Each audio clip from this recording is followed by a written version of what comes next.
oh, why, it's Freddie Williams. He's come to visit us. Freddie Williams the second has returned. You've been on Red Cow Arcade before. I think it was in the audio-only, Patreon-only days. It was like very locked away. Yes. I remember we had like a lovely conversation that went on for hours. I remember it being like really enjoyable. Yeah, I'm hoping to outdo that by at least twice as much this go around. So prepare.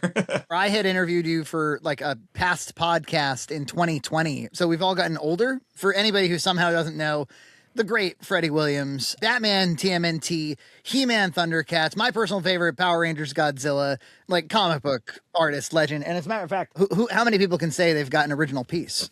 Oh, I remember tuning into that, you making that. That was awesome. Thank you. And thanks you made a great time-lapse video of it where you took all of the really drawn out and clumsy sort of live stream stuff that I did and you edited it into like a really fast, smooth looking one where it looked like I knew what I was doing. like, man, he really had this plotted out from the top. You know? I look so fast and I look so smooth. You cut out all the breaks and me erasing stuff. So that was great. I think it was a time lapse of what I remember being like 7 to 10 hours, something like that.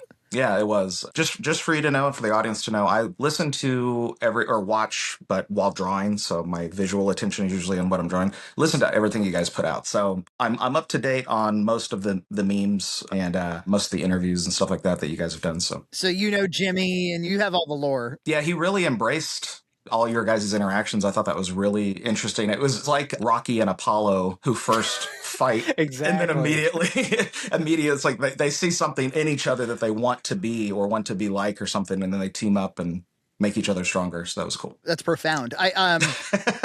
Somebody in our comments said like, this is just, and this of course spoke to my heart. They're like, this is just like when Rita's spell was broken and the Green Ranger was able to join the team. And I was like, just like it. That's a great analogy. And it reminded me of how jazzed I was in the second grade. Oh, yeah. Being like, this villainous Green Ranger is now part of there's something just really cool about redemption. Yeah. Oh, absolutely. Yeah, and we, I think in a private, because occasionally we'll just chat on Facebook for a little bit, and when I was drawing Godzilla Power Rangers, talking about the Green Ranger, simultaneously or parallel, we had both made, in different interviews, correlations to the Green Ranger being kind of like a Wolverine of the Rangers group, like you can send him out on a solo adventure and stuff like that. I'd not heard anybody else describe it like that, or describe him like that, but it's a perfect connection or whatever. He's the most fun to draw of all the Rangers too, so. In as much as it's an official member of the team. You can't take that away from them. But there's kind of like a break in cohesion a little bit. There's like they have 1 foot outside of the team, either because of their background or because of the way they operate. And I submit to you that on the Ninja Turtles, Raphael would be the closest to that on that team. Mm-hmm. Yeah, I agree. So there's your next crossover. It's Wolverine, Green Ranger, and Raphael. That would sell 1 billion copies.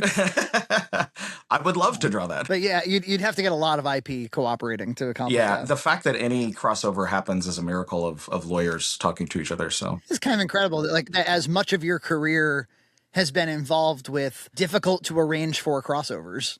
People want it to happen, though. Like, I feel like Sonic has to get into a Mario movie, right? I thought you were going to say Sonic needs to get pregnant, right? Yeah. Sonic needs to be sexually satisfied by eating Mario. Well, the funny thing is when we did the very first early podcast that was audio only, one of the very first points of conversation that came up was a joke of somebody having a fetish of Waluigi getting pregnant. And I think my response at this point, because that was like 5 or 6 years ago, I said something like, is this why you brought me on? It was like, I can't believe we're talking about this. We're trying to get a fan. You brought me on this one? I'm here to talk about Mario hentai. What? As you can see, we've not moved on from the topic. Yeah, right. It's still relevant, honestly. It's still relevant. And really what it is you're kind of known for the crossover thing, and we're kind of trying to plant some seeds. Seeds metaphorically and literally. All right, so probably in like 2020, something we bonded over early on was our common love for American movie starring Mark Borchardt, Mike Shank. We eulogized Mike Shank when he died a few years ago. Of course, directed by Chris Smith, who went on to do that Jim Carrey documentary and a lot of other really interesting work. This is like an important film to me. And I've learned to a lot of people in our audience, like this movie just like strikes a chord. This little documentary about a somewhat random person, effectively a 30-year-old movie. And people are still quoting, of course, like, I remember when, apropos to the show, when AVGN was quoting it, like throwing quotes away, like not even necessarily like telling you that it was from an American movie. Oh, try to help me now, man! Try to help me now! You try to help me now, man? This is for the shits and for the birds. Shits for the birds. Just look at it. It's shits for the birds. And this is one of the parts in the game that's just shits for the birds. This is shits for the birds. Shit, all I can see is purple land. Is that the first? Did you swear, man? Purple. Hey, man, did you just swear? Yeah, fuck you, dick. I mean, that's pathetic, man. Is that what you want to do with your life? Suck down peppermint schnapps and try to call Morocco at 2 a.m? That's senseless, but that's what happens, man. Make me have to put a wrench on a controller? Is that what you want to do with your life? That's senseless.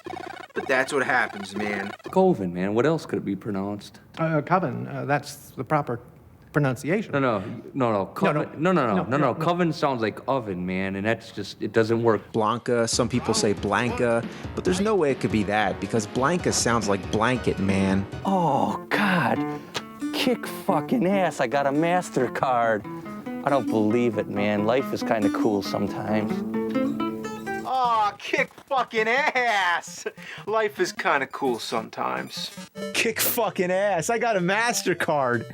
Life is kind of cool sometimes. I don't want to buy no beer. I don't either, man, but if you're willing to buy it, I'll drink it. All right, you want to get some beer? Not particularly. Well, if you drive, I'll drink it. That was wicked, man. It's wicked, man. Okay, that is cathartic. Is it? You got that out of your system? Pretty damn cathartic, Mark. Cool. That was pretty damn cathartic, man. When you play the lottery, sometimes you win and sometimes you lose. But it's better than using drugs or alcohol because when you use drugs or alcohol, especially drugs, you always lose.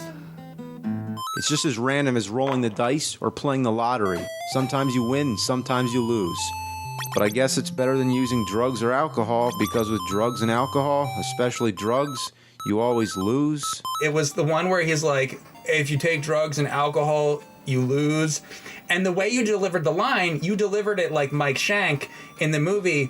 But when people saw it, they were just like, oh, is James trying to be like anti-drug now? Like, what is, like, people really didn't get that one, I remember. It's a good idea not to do drugs, but that was a totally an American movie quote. Oddly, that's how I found American Movie, was by his references and him later explaining the reference and me looking for it. And I know that in Having Fun Up There, it is reference. I spent my last $5 on this goddamn ticket and, kick fucking ass. Life's pretty cool sometimes, man. To set the table, I think one of the reasons that this sticks in the memory of so many people, aside from the fact that it's relatable and complex, is that it captures so many remarkable moments.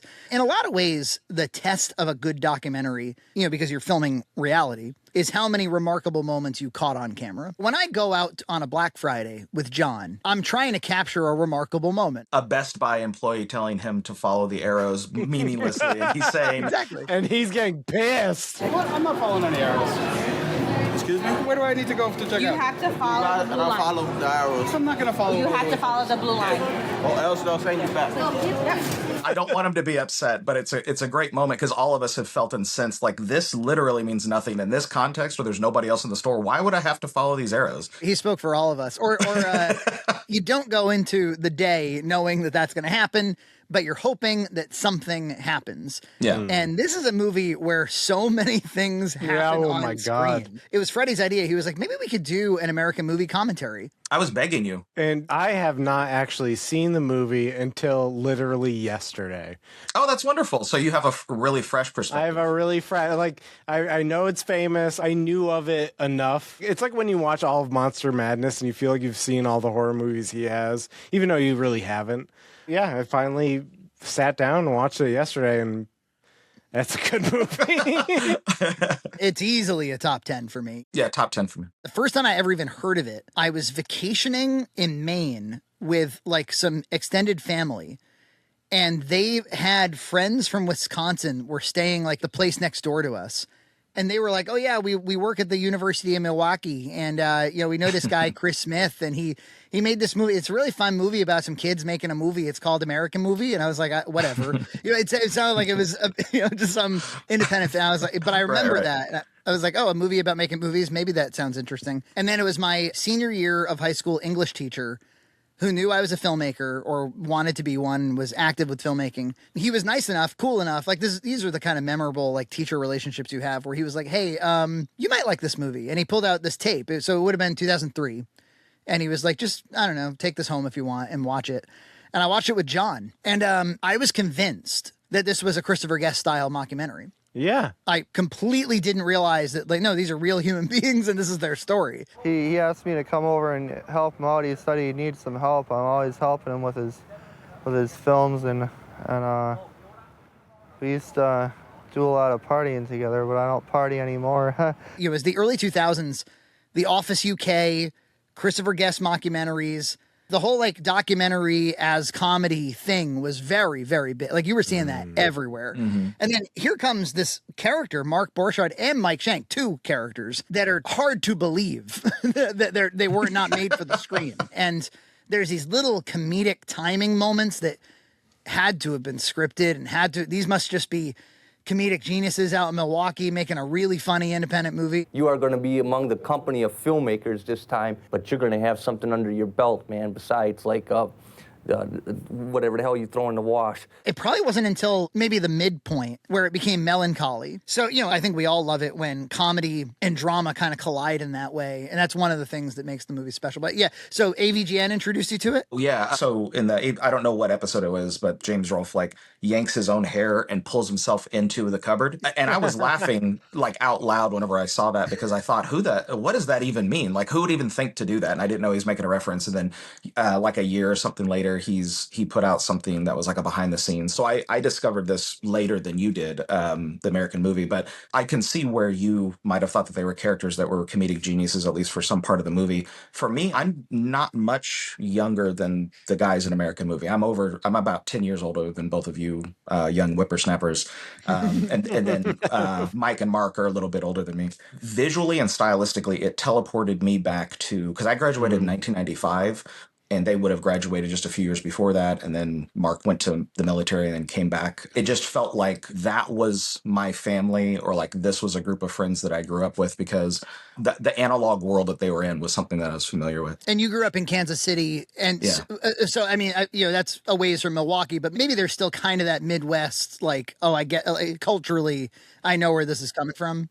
Yeah, for sure. Different accents, but similar fashion, similar cultural touch points, and even the way of talking. I've seen some wonderful looking trailer homes in my life. Honestly, I'm not saying that ironically. So I'm not putting down anybody who lives in a trailer home. But the types of lower income areas that they're, that they're in and traveling around in, I totally grew up in that. It's just really familiar to me. Yeah, even when I was growing up, like I grew up in a town. Current day, it's like more of a upper middle class town, but when I was growing up, it was more blue collar, lower middle class kind of town. And so a lot of the situations that were happening in that film, like, oh, this is very familiar to me. Like this is like I can smell the rooms that they're in, Yeah, especially those 90s, that kind of linoleum and the kind of clutter that's on the table, the kitchen table, and those slick jumper jackets that almost everyone had. I had one of those whenever I was younger. Bright and kind of garish colors that don't really go together, at least by my current stylistic standards. Who knows? 5 years they'll be back in style. I don't know. Mike Shank in a bum equipment shirt, very 90s sweatshirt. So I rewatched it this morning, and I didn't think I was gonna like rewatch the movie because I've seen this movie. I've seen this movie, but I was like, I want to figure out what there is to say about it, because every time I think about this movie, I normally get this twinge of like, I wonder if Mark Borchardt is unhappy about the movie. Mike passed a few years ago, and a big part of his proverbial tombstone is this movie. Mm-hmm. And I imagine that Mike Shank has a lot more life than just this movie. By the way, just as a side note, a lot of people commented on, that our video eulogizing him made its way around. Some people found out he died through our video, which is always like really weird. That's happened a few times where somebody didn't know that somebody passed and our video like publicized it more. But there were more than a few. There was probably like 10 comments from people that said, oh yeah, I live in the area. Mike was always available to me. I would call him frequently. He helped a bunch of people with their drug addiction problems. Yeah. Like, Mike became a big part of the like sobriety community in that area. I'm never drinking or using drugs again. Are you sure about that? I'm 100% positive. So I wonder about Mark. I know that there was kind of like a little bit of a fame kick that happened, like where the movie did catch I've seen Chris Jericho wear a Coven t-shirt before, in an interview, or they were on Letterman several times and they were in Super Bowl ads. They appeared on Family Guy. What do you think, Mark? I don't know, man. We didn't get the shots we need.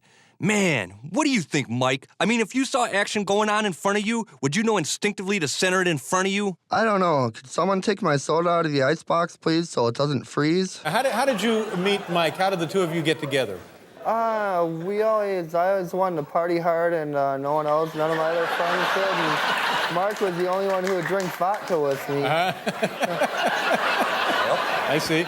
So they did kind of like make their way into the zeitgeist. Every Halloween night, I put on Mike and Mark doing the commentary track to Night of the Living Dead. It's incredible. What's that? Their determination determines the outcome of our future, because whoever is more determined, the good people or the evil people or whoever it may be that's creating the outcome of our future, their motivation results in our future. You're absolutely correct. They lived on past this movie. So for those who haven't seen the movie, you should run out and watch it right away. But it's about a 30-year-old man from the Milwaukee area with a mullet and big Coke bottle glasses and an incredible gift of gab. I'm going to tell you why films fail, and I'm going to tell you why films succeed, and I'm going to tell you about this one right here, Northwestern. Do you have, funding-wise, you have everything covered? Hey, you're going to be in a beautiful drive-in with an umbrella of gray over you. You're going to be in a junkyard with thousands of rusted memories just laying there. To, I think, motivate and inspire those around him, but also try to hype himself up. Mm-hmm. And in this movie, he goes through like a few depressive episodes that he's trying to dig his way out of. I was a failure. And I get very sad and depressed about it, and I can't be that no more. Depression from inactivity, from not fulfilling his creative goals, and he wants to make, it's in the opening line of the movie, it's, I've got a beer in my hand thinking about the great American movie, and this time I won't fail, I can't fail. Now I'm back to being Mark, who has a beer in his hand and is thinking about the great American script and the great American movie, and this time I cannot fail, I won't fail, it's not in me. You don't get second chances and mess them up. You'd be a fool to. So he's like the movie starts us off with like he's on a mission from God.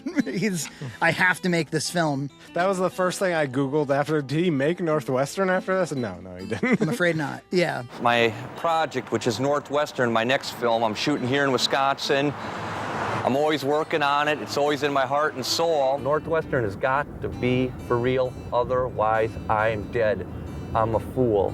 So talk about a challenge. You don't face that challenge when you go to that factory in the morning, man. You just put in your 8 hours, say, fuck it. Here, man, everything that I got is on the line. But I like it that way, man, because, I think that's a Jesus. I personally think if you weren't here and Jesus was sitting here, he'd be saying, yeah, man, make that film, and maybe even giving some pointers, too, I think he was that kind of guy. So instead, the movie it kind of falls through after the first act. I have absolutely no fucking money. Aesthetically, I'm not ready. The script is not ready. The casting hasn't even begun. The locations are scant at best. And instead, we follow him making a 16mm black and white reversal film called Coven, man. Coven's a 35-minute direct market thriller film shot on 16mm black and white reversal. It's an alcoholic man compelled to go to this group meeting by his one and only friends left, but they're not that helpful, the group, You know about the group thing? Yeah. Yeah, what is black and white reversal? I don't know what that is. You can shoot on different kinds of stock of film, right? One of the things that struck me watching this time was like, wow, everything's film. So if anything he makes is going to be shot on film, the documentary itself is shot on 16mm negative color. When I was in film school, we would shoot on reversal. It's a cheaper stock of film. It's going to be literally the same, the film strip that passes through the Bolex camera. A Bolex camera is what he shoots on. It's from the 50s. it could survive a bomb attack. I mean, these things do not break. We were using that Emerson, yeah. Yeah, they still do, the same ones. And there's no electrical component to them. It's all mechanical, and so it's all just, film passing through light. Whatever passed through the camera, that's what you send out to the lab. And when that comes back, that's what you're cutting on. Whereas for negative, you would have a negative copy of the film and you're cutting on that, and that becomes your work print. So it's like a duplicate. So you're not at serious risk of losing a lot of money. I mean, in 2005, which is when I would have shot on a Bolex, a roll of Kodak film that would have shot 5 minutes. So 100 feet. 100 feet would have shot 5 minutes. Would have been, I think, probably about $100. So when his mom is like shooting him and rolling the film when he's like fucking up and he's getting mad, you feel that burn when he's like, "You're burning the film, Mom." Yeah. With all this film burning. With all this film burning, yeah. Your face is, you're more above you. Where am I at now, Ma, with all of this film burning? Yeah, that's okay, because it's... Okay, ready? And she's like, "No, you drop out of the frame." And he's like, "Oh, Mom, what are you talking about?" Come on, Mom. Cut. Am I framed up? Yeah. Oh, now I see there's a frame there. Yeah. Oh, no. What are you talking about, Ma? Yeah. Just never mind, man. See, you got out of the frame several times, and then you jumped in again. This time around, it struck me. I was like, there's no DP for this movie. There's whoever can hold the at times his own children, like whoever can hold the camera is the DP. I do have it on tape, signed by Mark, 2025. This was a gift from our friend Levi. Probably one of the best gifts I've ever been given in my life. It's really awesome. There's this nice Blu-ray. There is a 4K copy around there, but yeah, you got yours. Nice. Yes. There's some great deleted scenes too, by the way. There's this one that I quote all the fucking time.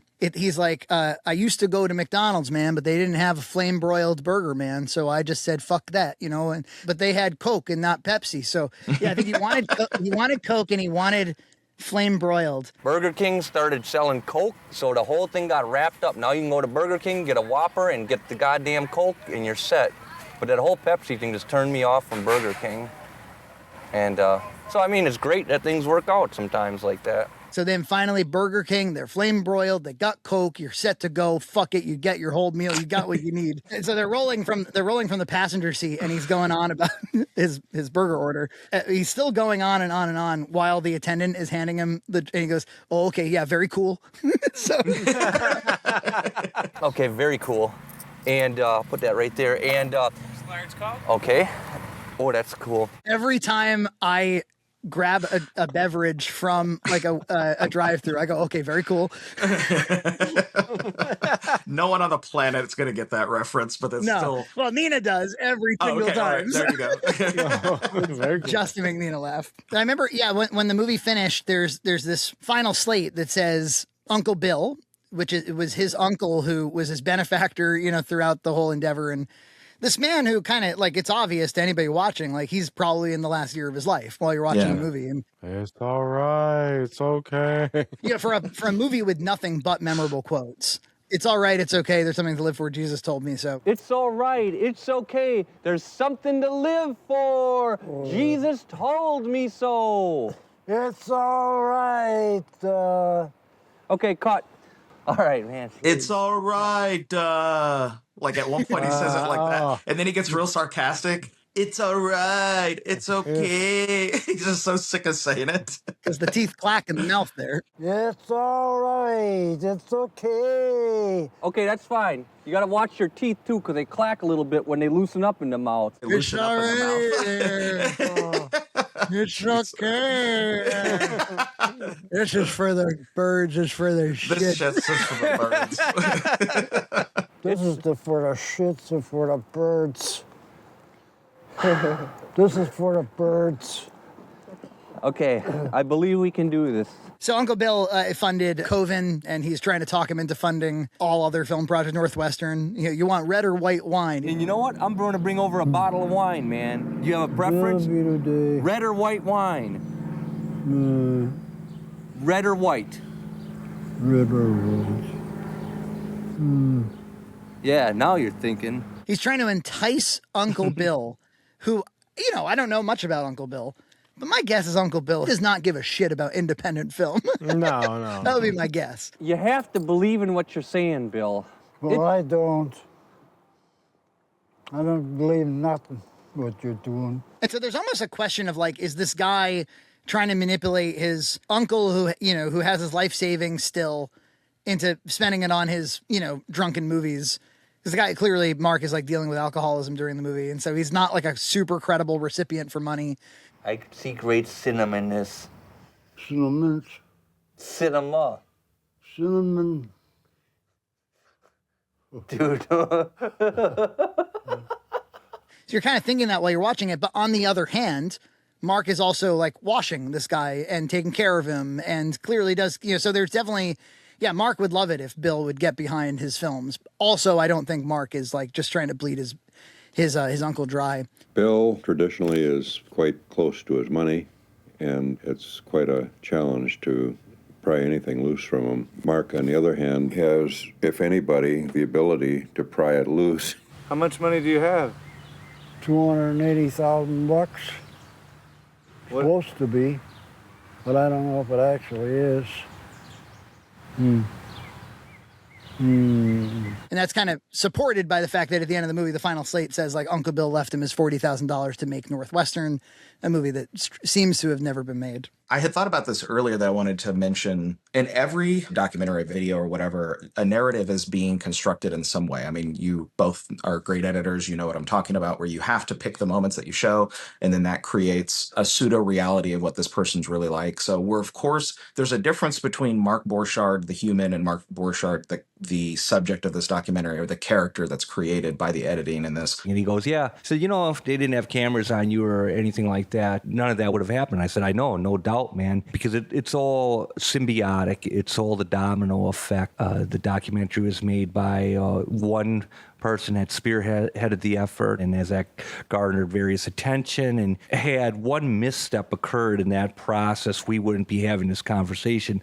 It would have been Joe Blow, who had made a 37-minute film, well, among many other things I've done with my life, and that was that. So I take it all with a grain of salt, and it's as fake as a $3 bill, the illusion. Oh, have you both listened to the commentary track? With Chris Smith and Mark himself, right? And Mark is on there, yeah. So Mark even says he's like playing things up for the camera, and specifically it's when they're doing like their second or third Northwestern production meeting where there's this huge room and there's only like 3 of them at the end of the table, and Mark is doing this with his hands because I think he's trying to sell the image of him being a filmmaker with this vision, and he could actually be that filmmaker, who knows, but he's trying to communicate that visually to the camera. I don't think he would necessarily do it that way, or maybe with the same confidence if it was just 2 or 3 of his friends in the room. To me, this is more like of a performance and an entertainment thing, these production meetings, because I don't think anything really got accomplished, man. I wonder what people were thinking when I was talking, man.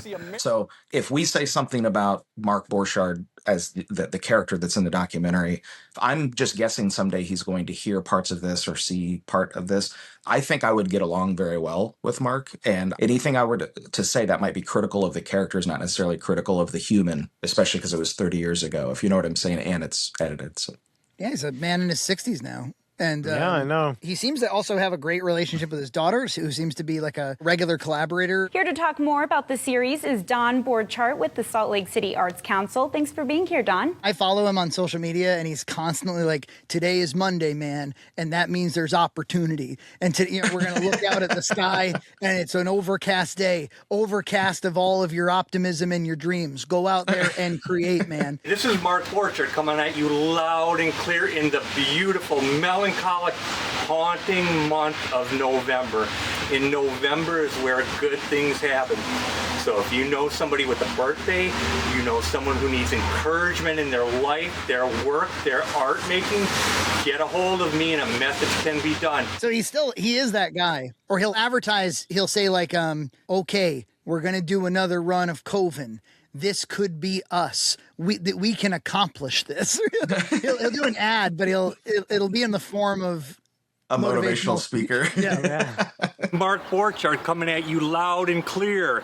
Santa Mania is upon us. Yeah, speaking of motivational speeches, I think like last year or the year before, somebody released a 10-year-old interview that they had done with Mark. So he must have been about 50 at the time. And it's a wonderful interview. It's like filled with great nuggets of wisdom. And Mark is obviously, I think he's like an extremely high IQ person with like I think he's like unplugged from the Matrix or something. Like this is somebody that has like a third eye and can see a few things that the rest of us can't see. But he goes on this one little kind of 3 to 5 minute monologue about like what to do if you feel alone, if you feel artistically and creatively alone.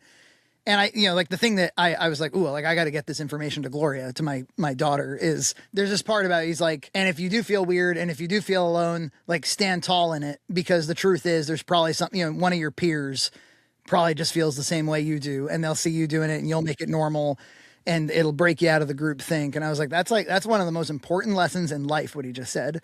But you just have to see that through. And also you have to impose yourself on life. Because when you're a little bit different, you're going to get a lot of flack from other people because they're insecure and they want to know why you're not thinking like they are. And you got to stand up for yourself. And if you keep standing tall, you're going to find some people start coming over to your side because, you know what? Actually, they were thinking like you all along, but they were too scared to make any noise about it. Oh crap, I'm too weird and I'm off to the sideline. It's like, no, probably not, actually. It's just that nobody's courageous enough to be weird. So stand tall in your creative ambitions. It's the only life you have to live. And man, believe me, once you get to that other side, you will be so happy you followed your own individual pursuits. I think that's what makes him such a compelling character. He's funny and he's sometimes a bit deluded. I think a lot of the humor comes from like, is this guy deluded? Like he's living with his mom. He doesn't have the money. He hasn't really made good on his promises, but he's talking a big game. But this guy is confident about who he is. I think one of the most heartbreaking moments, his brother, who he says, my very sterile brother, having very sterile conversations. Yeah. Right. My mom and my brother are having a very sterile dinner somewhere, talking very sterilely about some very sterile subject. He clearly just doesn't understand him creatively. His main asset is really just his mouth, his talking. And he can be pretty convincing, because he's very assertive, very aggressive. And, but what he actually can do, I think that he's just best suited for working in a factory, maybe. You'd always say that he was going to become a millionaire and all of us would be jealous of him. And it didn't really make us envious of him. It just made, at least me anyway, just feel kind of sorry for him, pity him, that he felt that way. And it just seems to me that with movies out there, so many movies being made in such a big selection that people can choose from, what is it about these movies that he thinks are special that people will go out of their way to purchase? That's normal. Any of us who grew up as artists, probably there's somebody in your family who's like, I don't get it. Both my sisters are like in the medical field. It doesn't it doesn't translate. Yeah, it doesn't overlap. The same thing with my sister. It's like if I explain like, so I want to make a musical, but it's a horror movie. Yeah, she'll be like, what? Like I don't even know what you're saying. But the brother he's like, yeah, we thought he was going to be like a serial killer or something. Yeah. And he's being dead serious. This guy, there's not a glimmer of humor in this dude's eyes. Honestly, I thought that he was going to grow up to be like a stalker, a serial killer, or do something where he would try to plan someone's death, And unfortunately, sometimes that idea that it might be mine. We assumed he'd be involved in someone's death, and I thought at sometimes that it might have even been my death, or he said something like that. It's so terrible. I understand that though. Like I understand that because Mark, it seems by his own explaining of his inspirations, something like the Texas Chainsaw Massacre. What were the films that influenced you most when you were younger? Dawn of the Dead and Night of the Living Dead and Texas Chainsaw Massacre. If you're a square and you're watching that film, it feels like a real snuff film or something like that. And so if you see like a celebration of that film plastered all over your brother's wall, you're like, is this guy gonna get me someday? I don't know. He's reading medical books about how to dissect somebody. I'm not sure about that, And yet at the same time, like we all know people who are way into horror movies and way into the macabre. It really just is this creative outlet, and it captivates them, it intrigues them. and it propels them creatively. And in fact, it's like then going out and making your own art is the best possible thing for that kind of person to do. Right. It's a great outlet. Yeah. Yeah, to organize your thoughts through creative expression. After finding, because you watch the whole movie and you're like, okay, now he's got to make Northwestern. You're like dying for him to make Northwestern. So I saw this in 03, so 04 passes, 05 passes, 06 passes, no Northwestern. And then his IMDb pops up. There's a movie called Scare Me that he's supposedly making. And if you go on his IMDb right now, you will see that Scare Me remains in production.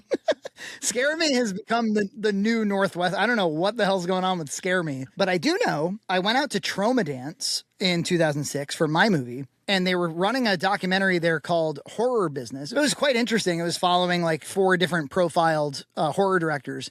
One of them is Mark Borchardt, and it's like very much a sequel to America. Not nearly at the quality or caliber.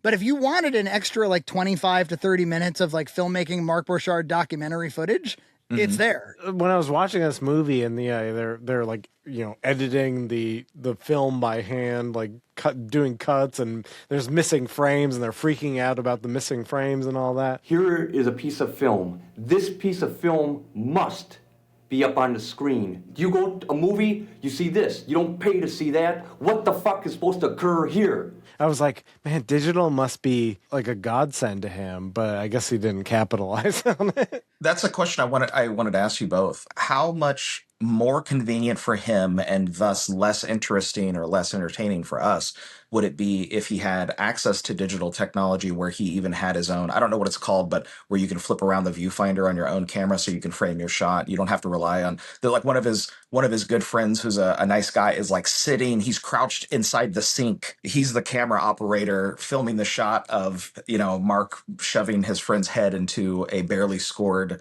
cabinet. So Mark can't really control the shot so much. He can kind of communicate a little bit, but then he's not going to know till he gets the film back. He doesn't know really if it's framed right. So if it was digital technology, a lot of this gets way easier for him. So it's just a difference of 15 years plus, give or take. You know what I mean? He was just born a little too early. Yeah, I suppose it would be a completely different documentary because that's the sort of Damocles hanging over the whole production and the whole movie. Is like you're not going to be able to afford making a movie. You have all of the energy, you have all of the time, you have like all of the motivation, but like the money is the problem. I'm broke, man. I gotta get gas tomorrow. And dude's talking about making a feature film. Oh shit. And the money is really just buying the film because he's even he's obviously capable of inspiring community theater actors to get involved, and he seemed to have a good little crew there who wanted to help him out even when they didn't have much time. This is another thing I quote. Look, almost every line in this movie gets quoted in my house all the time. But the one that I do a lot is he's running lines for his radio show with different actors, and they're like, "How could you be on the phone with your brother that long?" or whatever. They're making a mockery out of my words, man. This whole thing is turning into a theatrical mockery. Do you understand that, Mike? No. Well, you will. The actress in the scene, she goes, "I paid the fucking bill. I paid the fucking bill." I don't know why I love it. I say it all like if Nina's like, "Oh, we got to pay this bill." I'm like, "I paid the fucking bill." There's 3 moments in this documentary that I can tell people were dizzy and probably seeing stars in their peripheral vision. And this is what I mean. There's the scene where Mark says, "They're making a theatrical mockery out of my dialogue, man," whatever he says. Oh, yeah. And that's her response is what she says in response to him. He's like screaming, "You stupid fucking bitch! It's 186 fucking minute phone call at goddamn prime time. I paid the fucking bill." But he screams so loud, he winds himself, and I can just tell by how flush his face is. I think he's actually a little bit dizzy in that moment. And then there's the scene where Mike Shank is screaming like he's burning in fucking hell, man. Give it a couple seconds and you're burning in fucking hell.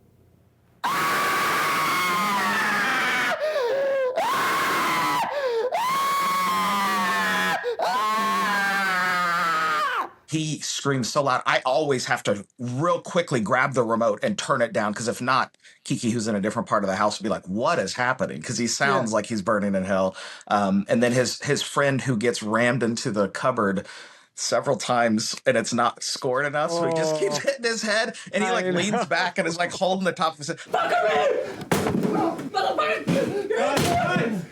Oh man, you all right? You crazy, man? All right, hold on, man. Hold on. Cut. Get this man an ice pack. Cut. I can't even watch that scene anymore. If it starts, I have to avoid it like it's because Mark is going to town on him. He's like using his like a battering ram. Whoa, dude! I'm sorry I tried to put your head through that. Oh, dude. You know what? I'm sorry I tried to put your head in this. This is gonna be like take some shit. Yeah, at least he has hair. I mean, like if it was me, I would have been probably unconscious. You know, that guy had a nice thick head of hair. So Some of the comedic timing, watching it today, I was like, I can't believe you got that on camera. Like one example, when he's in the garage and he's like, We're gonna do this and we're gonna do that and we're gonna do that. What do you think? What do you fucking really think, huh? Huh? What do you really think? About what? About yeah, what? the guy behind the camera, about what? About what?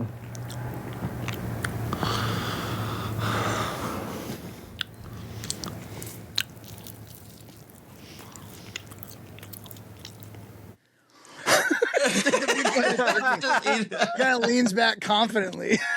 it just eats his drumstick. And this is part of the thing that I would never want him to take offense of. But in that moment, he's a little intoxicated or maybe a lot intoxicated. But whenever he's chewing that, he leans his head back in a way that like is telegraphing, I'm so annoyed with you. Yes, I'm in power over you. I'm incensed by your question. I'm so annoyed at this moment. Like that's what he's showing with his body language. It communicates so much and yet so little. Yeah, he communicates almost nothing. What is he talking about? I think he's actually saying because right before that, he's like, everybody always are acting like they're going to do something creative or do something big with their life, but then they don't. That's essentially what he's saying. But he's kind of tongue-tied in it and drunk. Yeah, the whole movie, he is like haunted by this complex that he has, which is like, I can't be another one of these guys who didn't do anything. Why every time you talk about making a film, they talk about dream? Oh, I'm gonna go work I'm gonna work in a factory. Oh yeah, that's cool, man. I was called to the bathroom at the cemetery,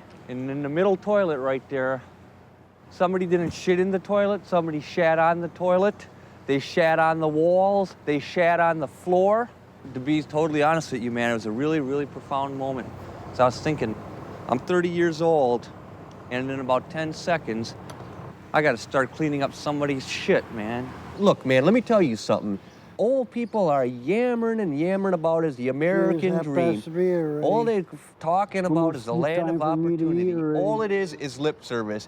Here we're living it, and I will be goddamned if I don't get the American dream. There's an urgency. Like, I'm about to be a loser.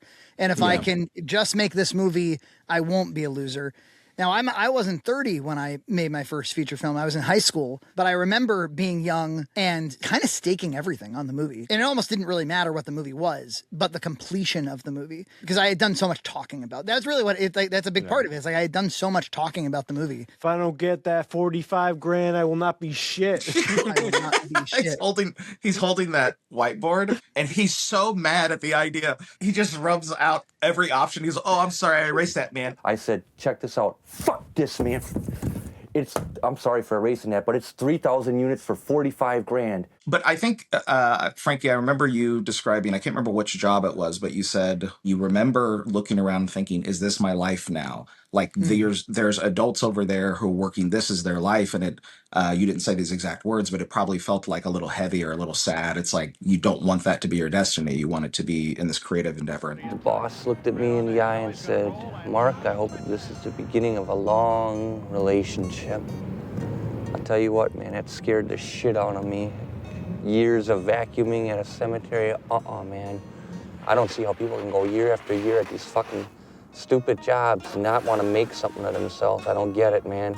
But no, you ain't gonna see me vacuuming no floors. Mark is probably fighting with that and feels like he's fallen on his face a couple of times. And, you know, he says, you'd be a fool to squander a second chance that he has right now. Yeah, it's very much in the front of his mind. And I think it really shows when Mark and Joan are watching like the Academy Awards with Billy Crystal. And Billy Crystal is saying, this has been the year for independent movies. It's the year of the independent film. Great performances, new faces. I mean, really new faces. Who are you people? And then Billy Crystal says, in fact, who are these people? But that's the audio, but visually it's like a shot of Mark, and at least this is the edit, is that he looks like he has the 1,000-yard stare. Like to him, it's like it's happening. I'm missing the chance. Look at this. Is this the year of the independent film and I missed it? Like that's probably maybe what he's thinking. Yeah, it's interesting. I'm 40 now, and I saw this movie when I was 17 with a lot more of my life ahead of me and a lot more worried about who I was going to be because it wasn't written yet. Now I've got a pretty good sense of what the Frankie Frayne story looks like, with lots left to go, but I have a better sense. And I look back at this 30-year-old kid, and I'm like, that's not your life. As much as I love creative expression and I support everybody's goals and I want them to finish their endeavors and all the rest of it, I'm big into it. Whether or not you finish COVID is not your entire life. And one of the, from a narrative perspective, it was such a really interesting decision for the filmmakers to not reveal that he has 4 children until 27 minutes in, I think is what I counted. There's a interview with the 4 kids and the off-screen voice, whoever it is, if it's Chris Smith or whatever, whoever it is. But it says, do any of you want to make movies when you're older? And they're all like, no, because it takes 100 years to make a film. You guys want to make films when you get older? No. Yeah. Yeah, because you gotta buy some stuff and it takes so much money and so much time. And you gotta work 100 years. It costs $1 million. $1 million, yeah. They probably heard him talking about how long it takes and how much it costs, and they're like, "That sounds annoying. That sounds bad." These are insurmountable odds. So it was interesting to me whenever Frankie, you said that you were following Mark, or you are following him on socials, and that one of his daughters is involved in his creative stuff. She seems to be an artist herself, and they seem to have a really healthy relationship. Of course, I don't know any more details than that. Now that they're growing older, they can help carry heavier stuff, or help set up lights. Have you shown how to set up lights? Yeah, absolutely. And I'm dead serious, man. You don't spend your days lazing around in front of the TV. They got to help out on this stuff. I don't get any sense of that he's still struggling with alcohol, and I think Mark's story ended up pretty happy. Yeah, man, I don't want to go through dark times like that no more. I'm sick of all of that crap, man. I want my life to be happy, at least for more of a majority of the time. And 30 years later, it's quite interesting because 30-year-old Mark would have told you, whether or not I finish this movie and whether or not I make a fool of myself while doing it, that's what matters. And it's actually 30 years later, being with your daughter matters, and waking up and feeling hope matters. At the same time, he's still selling COVID. So. It sure is, yeah. Well, you bring up an interesting point, which is... that he's still selling it. Yeah, well, it's good for him that the VHS is resurging, because otherwise he will not be shit. Because if I don't get that 45 grand, man, I will not be shit. I was talking to somebody just the other day. Oh yeah, I was doing an interview about my book, and he was asking questions about things that happened in 2014, and it was kind of before we were on YouTube. And it was kind of weird to have to recollect some of it, because I was like, oh yeah, I was trying to get the movie viewed by as many people as possible without really using the internet. And 3 movies before that, or without really using YouTube, or without having the aid of an algorithm, or without having a pre-established audience via a podcast or a web series. And I was like, man, imagine you're in the middle of snowy Wisconsin. The wilds of Wisconsin, man, in the land of snow and cold. And your goal is we're going to make this movie. It's going to be expensive. The way we're going to make some money is we're going to sell some VHS tapes. Multiple sales to who? To the buying audience. We're selling 3,000 units. Who's the buying audience? Bill, man, we're selling 3,000 units at $14.95 each. There's no market for this. No one has any reason to buy these tapes. But that's what we're going to do. And this whiteboard explains how. Somehow. Yeah. Would you buy this movie for $14.95? Yeah, hell yeah, man. If I can find 3,000 people like you across this country, man, I'm in business. It's unreasonably optimistic. But with AI that exists, I'm just talking about how it affects comic book artists. There's a big threat, and then there's a question of whether you employ it or not. But the reason I bring it up is because young artists are coming to me at conventions or emailing me and saying, should we keep trying to draw comic books when because they want to draw themselves as opposed to having AI, and they see AI as a threat. Whenever I was younger, for me, it felt like there was a completely unknown path that lay ahead of me. It was misty and dark in the woods, and I have no idea if the path exists, but I'm just doing the best I can to make some sort of forward motion. And that's one of the reasons that this movie really appeals to me, is that time frame of things being so analog and not having a connection to the larger world digitally. But what I tell younger artists is that I should not be the one who's influencing them to do it or not. That if, from my perspective, if you feel unreasonably, unconditionally obsessed with drawing comic books, or in Mark's case, it would be making movies, where it's like nothing is going to stop you from doing it. It might be slow and it might not be the best quality, and maybe nobody sees it. But that's, I think, the people who have the best chance at being successful in whatever field, in any given field, is if they feel almost like it's impossible to stop them. It's like unhealthy as much as they want to do this thing. Are they in their room and their brain is bursting with ideas and motivation, and they have a hard time sleeping? That's what it felt like to me whenever I was younger. And sometimes even now, I mean, there's the pressures of deadlines now, so there's a little less inspiration, more like just execution sometimes. But I still love it. And so if you're on the fence about it, that is a little bit of a warning sign from my perspective. Your passion should be so great that you almost can't imagine doing anything else. The bigger question is, what the hell do I do in the meantime? Like, I have to germinate the seed. And so it might take me a few years, hopefully, to get established or whatever. So what do I do in the meantime to make a living? And then I don't really have an answer for that either. So actually, when they ask me questions, I don't have any answers. I just have, I think that's the most profound answer you could possibly. In 2002, when I wanted to make my first movie, there was no market for that movie. There's no reason that the public needs Frankie Frane's independent movies making in high school. There were plenty of movies at the Cineplex that you could go see. There was plenty of movies on.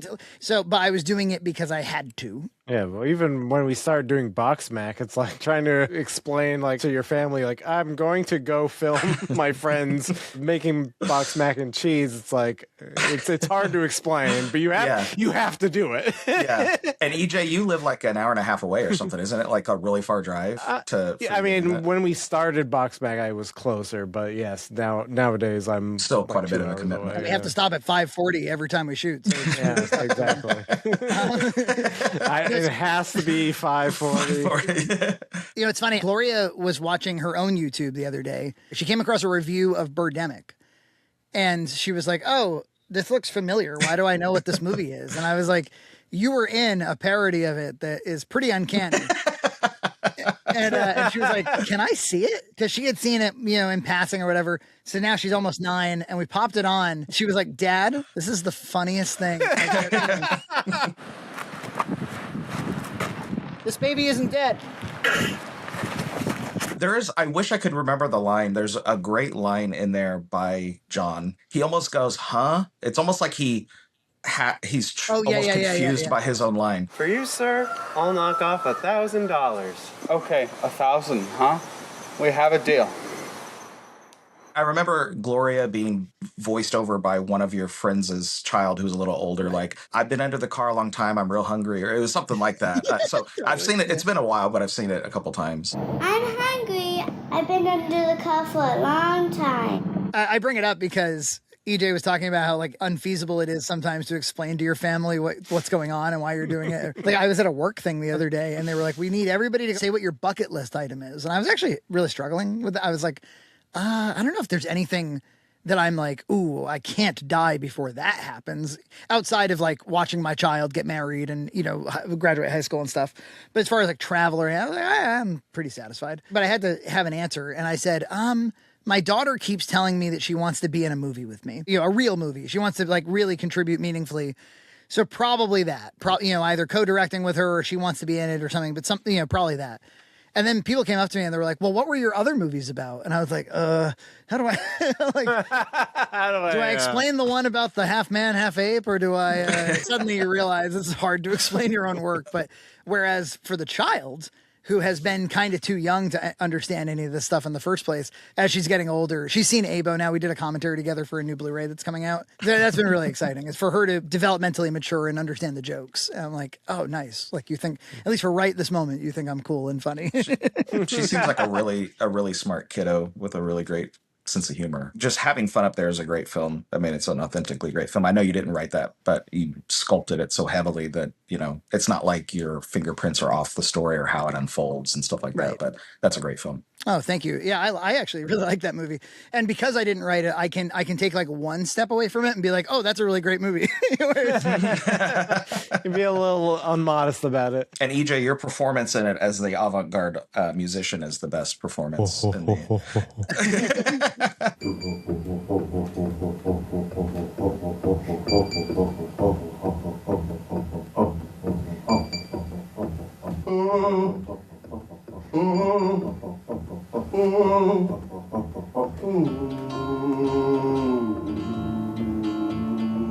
Next time EJ will shoot the whole thing. That's the Yeah, then I'm down to clown. So on that topic, one of the things I took away from this morning's viewing was he has a tremendous amount of vision. He's not a guy that has like light ideas or half ideas and as much as he can see like, okay, this is what the movie is. This is what it needs to feel like. This is what it needs to be successful. I think he also does this other thing that I've seen a lot of amateur filmmakers do, which is they stress out about what they look like while they're making the movie. I always thought it was a little perplexing because I think one of the coolest things about the art form is whatever's just in here is all that you've done. Matters. It could look really stupid outside of that frame, but if that frame captures the remarkable thing, then you've made a great movie. Because there's a lot of ego wrapped up in this, and I don't mean that to say like Mark is an egotistical person, though maybe that's true. As we've established, his ego is staked on the completion of these movies. He's talking a lot about like we would need to have a shitload of assistant directors, And of course, there'll be a whole crowd of people here, so we got to make like a line where people can't go.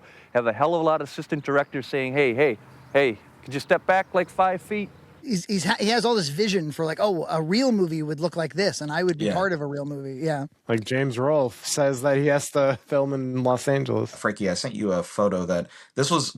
I unknowingly knew what Mark Borchardt looked like and knew that he did this with his hands. A long time ago, I used to collect old magazines and go through this before the internet. So like when dinosaurs roamed the earth and stuff, and I would like cut out any photos of visual interest that I could use for reference later for style or composition or anything. And I don't know where I saw it, but there was some magazine that had Mark Borchardt doing this as a still frame black and white image. And the main reason, I mean, that's a cool pose, but it was also, I cut it out because he was wearing winter gloves and the seams on them were visually clear in a way that I could translate into drawing comic books. It's high contrast and stuff, and you could actually see the edges of the seams. So I had that in my reference binder for years and years, and I later scanned it, so it still exists in my reference collection. And then later, whenever I saw American Movie, there was something about him doing that looked familiar, and then I ran across the piece of reference. And I've since tried to do a reverse image search where that might have come from, and I didn't find that image online at all. So it must have, I think it just existed in a physical form somewhere in some random TV guide or magazine or something that I happened to get just for the visual interest. So, but in that photo, the look on his face, he looks like a James Cameron. He's projecting such confidence and vision. I could imagine an American Movie, like just retell the story of American Movie in a comic book. It'd be amazing. Oh, wow. Yeah, that'd be great. Actually. Just call it American Movie and just redo it in comic book form. It'd be very confusing to anyone who's ordered it. It's a comic book, but it's called movie. I was talking to a one Mike Matei for many, many hours across the last week. I mentioned that you were going to be coming on the show. And I said, he did Batman TMNT. And he goes, oh, yeah, I'm in that. And I was like, oh, yeah, you are in that. Mike is aware.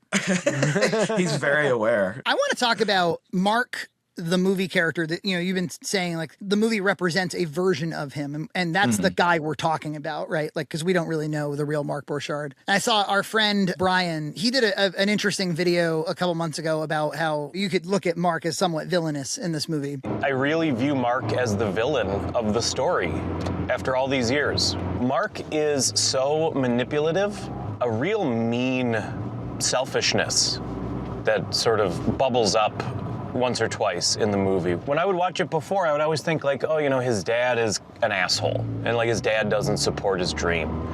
But now I watch it and I go, well, his dad's been putting up with his shit for decades and decades, and he's over it. Mark does a few kind of like really low life things throughout the movie. Like Mike's got to worry about him spending his money. Well, I won $50 on a lottery ticket today, but I don't want them guys to know, because otherwise they'll want to borrow money from me. And there's this really heartbreaking scene where he kind of like really demeans his mom. But tomorrow he's going to be okay again. I'll be okay again. I'll be just like you, wandering around the kitchen just like you. Yeah, you're right. Never. Yeah, well, I'm glad that the package won. Yeah, yes. And of course, there's this kind of like, is he manipulating Bill? Like, is this, responsible to this older man? But at the same time, again, yeah, he's caring for Bill. That's a wicked-ass toenail, dude. Whoa! That toenail's more than a 1/4 inch thick. He clearly is giving Mike, like, his own creative outlet, and there's something beautiful about that. I don't watch the movie and think this is a bad guy. I watch the movie and think this is a complex guy who's flawed, who makes for a very captivating story. Yeah. There's a scene where he goes, he's driving and he's dropping off newspapers, and he's having this philosophical conversation, right? Like the whole movie is a philosophical conversation. And he's going, the Christian ethos would be all things must be equitable and that nobody can get ahead. And the Satanist one would be to pursue earthly pleasures. And I'm half and half, man. I'm, half Satanist, half Christian. I'm like, well, that's an interesting. I've never heard, that's the first and only time I've heard somebody describe their ethic system or their moral compass in that way. I've never heard that before or since then. It feels like in a Christian, what Jesus would be saying, it's totally unchristian, man, to try to get ahead because everyone's on an equal level playing field, an equal par. But you know what? I'm not a Christian. I'm half and half, man. Half's with the Satanist idea and half the Christian idea. Satanist, which is the pursuit of human endeavors, and Christianity, which is the pursuit of higher levels, Well, that would be because it's deeply flawed. I understand what he's trying to say in as much as like the pursuit of fleshly pleasures is considered to be sinful or something. But that would be to say like success in the gifts that you were given, the parable of burying your talents and all like, so like there's a really good Christian rebuttal to all of that. I don't think he would be talking about all this moral bullshit, man. Dude would be saying, yeah, make that film, man. But when you do get the proceeds from the film, get some blankets, man, for those motherfuckers, hanging out on the corner or something like that, freezing. Obviously, Mark does things that are very flawed throughout the movie. But the reason I think he is the hero of the film, that he is a worthy protagonist, is because I believe that his dream is a good dream. I think that obviously he approaches it in a way that is maybe unhealthy for his family and for himself sometimes. But I think to be like, I want to make the great American movie, I have a lot to say and I don't want to be stopped from saying I'm alive. Yeah, his dream is kind of like the centerpiece of the movie and it's a good dream. I've never thought of it. I mean, obviously there's some really unflattering moments that are captured in that film for Mark, like when he's drunk and frustrated, wanting to go to the bar. His mom is like, I am not taking you to the bar. And he's like, you know what, man, fucking weak. We're going to Jim Mitchell's. No, are you Yes, kidding? we are. I'm not going to any bar. But I'm not taking you to any bar. You have had more than enough to drink. Okay, you know what? Weak. He grabs a beer out of the freezer, so it's not like he was hurting for liquor, but he just wanted to go to Jim Mitchell's, which I don't. I kind of want to look it up to see if Jim Mitchell still exists in Milwaukee or whatever. But he wanted Mike to buy him some pictures with his money that he got. And very tricky linguistic interaction there because Mike Shank says, "I don't want to buy any beer," and Mark says, "Neither do I, but if you do, I'll drink it with you." So if you can think of something we can spend $20 on, maybe we can. What do we can spend $20 on? About 4 pictures at Jim Mitchell's. I don't want to buy no beer. I don't either, man. But if you're willing to buy it, I'll drink it. Every time I hear that, I go, "Wow!" Like some people, if they weren't really on their guard or if they weren't used to it, might have even thought it felt like their own idea. It might have implanted that seed as, well, I don't know, maybe that would be kind of okay to go drink a beer, or go drink a couple of pitchers or something. So what do you remember? I remember that you were pretty drunk and you wanted to keep drinking, and the Packers had just won the Super Bowl, and you wanted to go to Jim Mitchell's and have more beer, and your mom was of course against it, and you just were like, you were really drunk and you were extremely determined to go to Jim Mitchell's and get more beer. Mark has kind of a con man quality about him, a little bit of a Saul Goodman, like a little bit of a, like, if I keep talking, you'll be convinced. What we got to do when we go to the Hotel Sutton, right, is we got to walk in there. I'm going to be talking to you about money, but not like in a pompous, pretentious, preposterous way, But in a serious, like as if we just had maybe 1 cup of coffee too much, and I'm getting a little bit ambitious. And if I throw out something like $40,000, please don't revert back to reality. I saw, Billy Mitchell, the dude with the mullet Yeah. that sells the hot sauce, and he won the King of Kong, but people say he cheated. There was like a Twitter video going around today of him being like, "This is why I always win." And he's like, what I do when I try to sell my hot sauce, I go into the restaurant, I'm a customer, so they got to talk to me. And I figure out who the decision maker is. Are they going to be in on Mondays at lunch? Are they going to be in on Wednesdays in the evening? And I go then. And then I'll sit them down and I'll have them try 1, 2, and 3 or whatever. And it always wins. And I always get my hot sauce in their restaurant. Then I put the bottle out in front of them. It's always about 30 seconds and it's always successful. It's funny you say that because, like, my first thought after seeing this is that there's a lot of parallels to King of Kong. That's a story that has really strong characters. Like, you have Steve Weeb, who's like the underdog, and you have Billy Mitchell, who's just the classic villain, where it's just like you have lightning in a bottle. Like Mike and Mark, you have these just classic, almost like fantastical characters like that in this. You can't believe they're real, but they are real. And like you've grown up with people like them. And maybe you even are them. I think I've heard people see the cover before and they've been like, who is that? Is that Jay and Silent Bob? Yeah, it definitely has that aura. Yeah. Oh, I've never thought of that, but I can see where somebody. It's just the straight on perspectives side by side, because you never make that mistake with this shot, the more over the head sort of shot that's more dynamic. So they're not like Jay and Silent Bob at all. But I think there is a comedic principle at work. Yeah, which I think Kevin Smith said. He's like, the reason that Jay and Silent Bob are funny. It's because one guy is going a mile a minute and he's moving a lot, and the other guy is totally inanimate. In his case, silent or quiet, or like so. It's like these conflicting energies, and I think that's totally true of these two characters. One guy, I think, especially the schnapps on the phone with Morocco at the hotel in Tangiers. That's not what you want to do with your life. That's so funny. Last night, man, I was so drunk. I was calling Morocco, man, trying to get to the Hotel Hilton at Tangiers in Casablanca, man. That's pathetic, man. Is that what you want to do with your life? Suck down peppermint schnapps and try to call Morocco at 2 a.m? That's senseless. But that's what happens, man. I wish that I could just know by being like a friend in their group if that's something he always says. Like let's say that's a meme that he says, like, I was so drunk that I did this thing, or if that's something he actually did, which is way more fascinating, or something that he just made up on the spot, which would still be incredibly witty and intelligent and funny. It's just so funny. I've always chosen to believe that he really did call the Hotel Tangiers.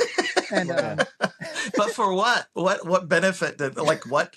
He said he was so drunk that he was doing this, and that's not what you want to do, but I just want to know why. Yeah, to what end? He's like, you're so drunk that you do this thing that doesn't have even close to a reasonable explanation. My favorite quote in the whole movie by Mike is when Mark says, "We have just a few flyers, and I need you to walk around and post them strategically." So this is all we got left. So you guys can't be just putting them everywhere.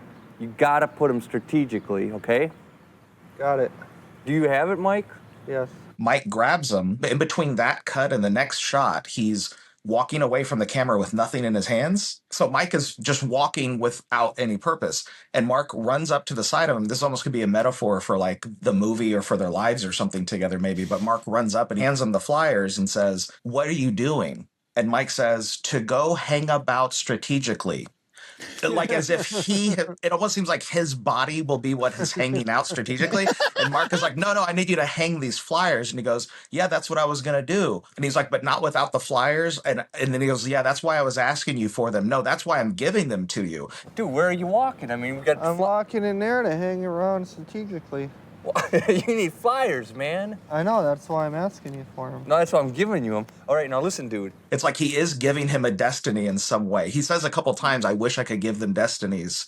People walking around, I wish I could give them destinies, but I have to adhere to this keyboard. Mike has a few little moments of ego himself, which, for a guy who seems like he wouldn't. There's a few times where Mark levies an accusation, and he was talking about a song that he wrote, and Mark was like, you just ripped off this other song word for word.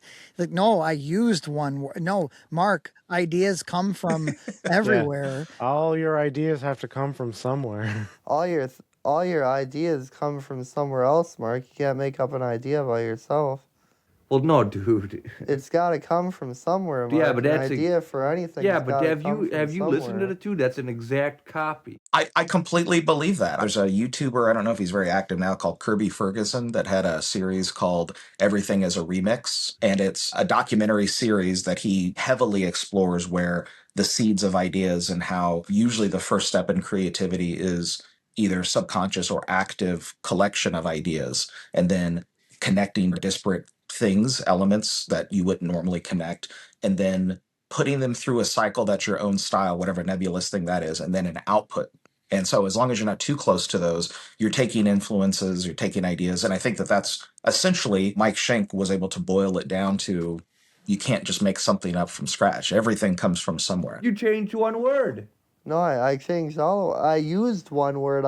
Used the word insane, and that's it. Yeah, your job as an artist is to take your database, however populated that is, and sometimes it can be underpopulated and you need to go add more storage. And your job is to find the novelty that no one else has found yet. There's a moment I didn't take the time to appreciate until this time when they're doing, "You're going to help me now, man. You're going to help me now." And there's all this commotion and it's loud. And, of course, like they're causing pain. It cuts to Mike with headphones on, just like totally inanimate. And I think like they cut in some like mariachi music or something that he's listening to. What the hell the fuck is wrong with you, man?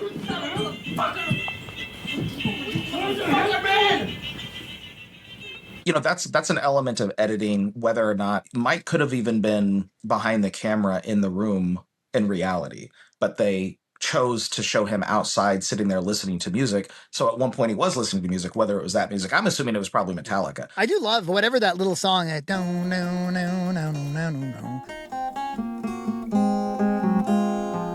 I feel like without that song, which is kind of a motif throughout the whole movie. Yeah, the music is by Mike Schenk throughout the movie, right? Yeah, right. Mike is kind of like the bard of this whole thing. But that song is, you find the right song for the right movie. Like you can transform a movie with the right musical choices. At one point in time, I heard he had put out some type of album on tape.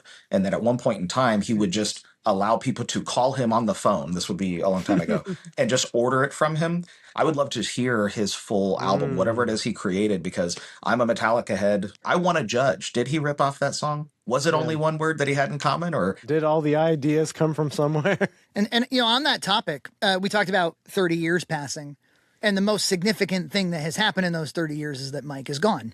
A lot of the movie is about, am I spending my time wisely? Am I doing fruitful things with my time, or am I squandering it? And now that an entire life has passed in Mike Schenk, do we look back at these filmmaking endeavors and go, yeah, that was the right way to live life? Like you should have been out in the woods with your friend rolling a camera. Kenny, can you please put that soda, my soda, on the tarp so it's not frozen when we're done? Because I'd like to drink it, please. Well, suddenly this all is very recolored. Like this is more like, it has less to do with showing it to an audience or selling the tapes or you're not shit and all the rest of it.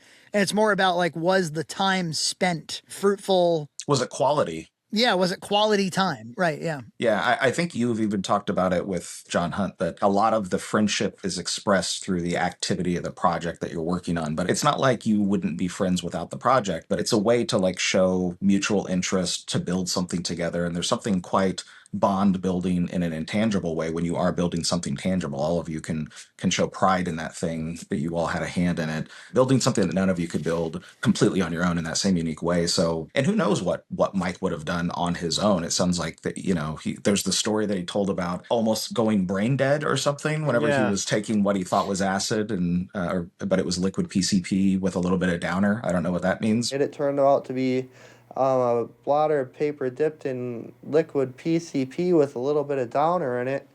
And they said if it hadn't have been for that little bit of downer, I would be dead. But anyways. It's like he's explaining that story, and then he goes, ha, ha, ha, ha. So I have more stories like that I could tell you, too. All kinds of drug-related stories. Well, yeah, there was a lot of like Midwest nervous laughter that was like a tick for a lot of the characters. So I was like, in one way you got to look at it, he's a determined motherfucker, man. If he stuck this out for a half-hour film. He's pretty tall and crazy looking. I liked it. Yeah, and by the way, from what I see in the movie, I love him. That's not me making fun of him. It's poking a little bit, but I would give him a big hug if I could have. The proverbial Mike Shank is an essential person on the planet. The friend who is available whether or not they believe in the project, they believe in you. There's the big line at the end of the movie where he's like, I like to do things with him. He makes movies, so I make movies with him. Yeah, it was fun. I enjoyed doing it, you know. I value his friendship and enjoy doing stuff with him, you know, and making movies is what he does, you know, and so I make movies with him. Earlier in the movie, he goes, I was looking for somebody to drink vodka with me, and I was just so happy to have somebody to drink vodka with me. It's either I had a bottle of vodka or he had a bottle of vodka, but anyway, we were drinking vodka, and I was so happy that I found someone who would drink vodka with me, you know. Once he ditches drugs and alcohol, now it's like, well, Mark's so glad to have somebody to make movies with him. You know, like that's the other side of it. And to your point about like whether or not you'd be friends unless there was the project or whatever, you know, I would pose like relationships are defined by what you do or what you build together. Yeah. In a marriage, like in many, you know, you're building a home and sometimes you're building children. You know, another thing we do with family and friends, like we eat together, we like make food together. Relationships are not defined by stagnation. So I don't think it cheapens a relationship to be based on like, especially something as positive as creative work. Right. Yeah. The commonality, if it's creative, to me, that's almost entirely a positive. I've had debates with people where, you know, if I'm telling somebody like, hey, I think that there's a lot of opportunity cost in people who play way too many video games, because video games, you know, they're addictive and you can play them for many, many hours in a day and then many, many hours in a week and many, many hours in a month. And you realize like how many hours were lost chasing a false goal. I was chopping wood in Animal Crossing but I got wood that needs chopping at home, you know, kind of thing. We have real wood outside, okay? You can go chop wood out there. I have rocks that need cleaning at home. I've got rocks that need washing at home. I've had these like annoying debates, these existential debates with people where they're like, well, but video games is what I want to do. And you want to make movies and that's great for you. And what's the difference anyway? So they'll make this kind of relativistic argument. And I've always rejected that outright. I've been like, nonsense. I'm not going to live my life thinking that a leisure time activity is just as valuable as an activity where you're producing something. But if I'm honest, I sometimes struggle to be like, and here's why. But if you abandon the argument and you say, yeah, okay, you know what? They're the same things. I think like most of life goes down the toilet. Pretty fair. They used to be further apart, I think, before streaming and actually making money playing video games or being entertaining while playing video games became a reality. So when I was much younger and was breaking into the comic industry, the idea of being a professional gamer existed, but it was much less relatable or accessible.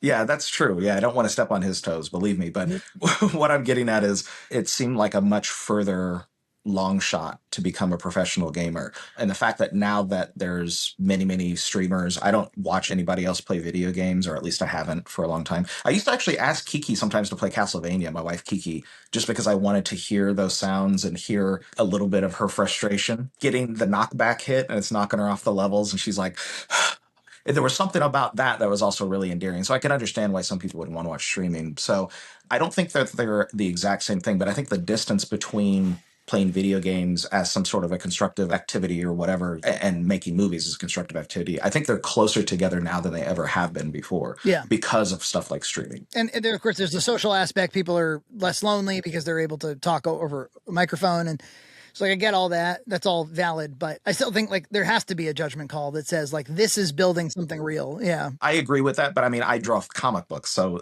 a lot of people would be like, that's really silly that you do that. And it's just making muscular guys punch each other. Somebody doing a raid in World of Warcraft is just kind of walking through somebody else's algorithm, you know? But somebody constructed that World of Warcraft art for people to experience. I'm not saying quit video games. I'm saying... So you're saying destroy all video games and no one can play them anymore. I'm saying not more than 2 hours a day. That's my Mark is dealing with depression throughout this movie. It's kind of an interesting look at depression because I think the way he's coping with his depressive episodes is to hit the gas pedal, which is not normally characteristic of somebody going through a depressive episode. Normally they would tell you, I can't get out of bed. I don't feel like eating. I forgot to drink any water. I don't want to hear from anybody. I'm certainly not fucking motivated. And this is a guy who's like I'm, you know, hyper motivated. And I think he's doing it to try to like gain escape velocity out of his depression. You know, he can't pay any of his bills. He's going through shit. There's one point in the movie where he talks about like, I didn't even want to wake up tomorrow morning. I didn't even want to wake up tomorrow morning, man. I had nothing to look forward to. I'm thankful that Mike came over and he put a smile on my face, talking his shit. And in that particular scene, he says like, but Mike Shank came over and put a smile on my face talking his shit. That's a really sweet moment. That might be as close as he ever gets to saying, I love you, Mike. Thank you for being my friend. It's very important to say out loud sometimes and recognize to somebody like, hey, you made a really big difference in the thing that I was going through. I think Mike is further endearing by the fact that we all know that Mark is a little bit insufferable. You know, he's a little, yeah. It looks to me from the outside that it would be challenging to be Mark's friend during this time. And Mike seems to do it with ease. You know? Yeah. And didn't he have his mom like put on a robe and shit too? he's doomed. I'm doomed. All of the extras have just fell through, man, except for Mike Shank right there, all right? You gotta help me. Mark, I have so much to do. And I'm doomed. I'm doomed. What am I supposed to do? Just stand there. I'm doomed. Everyone else has fallen through except for Mike Shank. You know, they never show whether she participated or not. In the edit, you're kind of left to believe she may have participated. The last we hear of her, she's exacerbated at the idea that she needs to go about her business. How long is it going to take? And then it cuts to a bunch of people in the robe. So you don't know if that could have been even a different day or something. I never realized that. I always just thought she was one of the people in the robes. It's such a great point. One of the suburban knights. For Mark, the stakes couldn't be higher. This is life or death. I'm doomed. I need to shoot this movie today. And for her, the stakes are, I've got my shopping to do. I'm just so busy. I have my shopping to do, and I have so much. This is the last day I can shoot. It's weird because oftentimes Mark uses a $10 word where he could break things down into smaller words, or just to reiterate, like I use the word menacing. He doesn't say menacing. He says menacing. Now you guys got to look menacing. Can you be more menacing? Oh, man. All right. Well, we got to do what we can do then, I guess. This is why I thought it was just a brilliantly improvised, half-scripted. Yeah. I was like, that's really funny. That's something. Can you look more menacing? Like it just seems like somebody being funny. On the topic of his mom, there's that depressing moment where they're like, do you think he's going to make the movie? And she was like, no. Always dreaming that someday, he will make a big movie. Do you think he ever will? It costs money, and where is he getting the money from? I don't know. I don't think so. And she's making direct, unflinching eye contact with whoever asked that question. There's a moment of hesitation where I think she feels like, I don't want Mark to see this in the video later. I think that's why she hesitates for a moment, but she's looking unflinchingly like, no, I just don't think so. She's not lying. Yeah, she's not lying. That's her real feelings. And then later in the film where Mark's talking about his dad being like not supportive of his stuff at all, but he's like, oh, but you have to finish that movie. Like you have to. He thought it was thoroughly foolish when I was like 14. Now he's very adamant about me getting the film done. I says, man, maybe I should just get a job and quit this film. And he's like, no, you can't. You can't quit the film. You got to get it done. Hey, remember, I was talking a moment ago about like my family didn't get what the hell I was doing. But you know what? My dad, more than my mom, my dad was like, but you have to finish that movie. Even if I don't get it, even if I really sort of don't support you, but you're putting the effort into it, you have to finish it. You know, I don't think you should have climbed this mountain. It's a stupid mountain, but you started climbing the mountain. I need to see for your sake, you've got to climb that mountain. I don't even get the mountain, but you.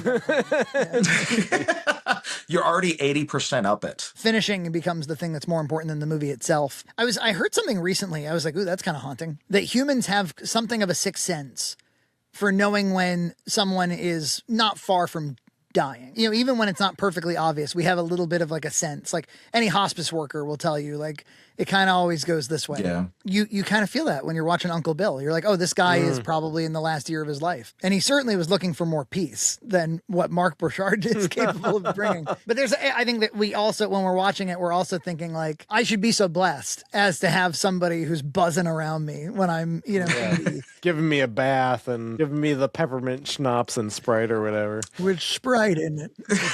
And 2 big gobs of it. I think he means like 2 shots of the peppermint schnapps or whatever. What would you like, man?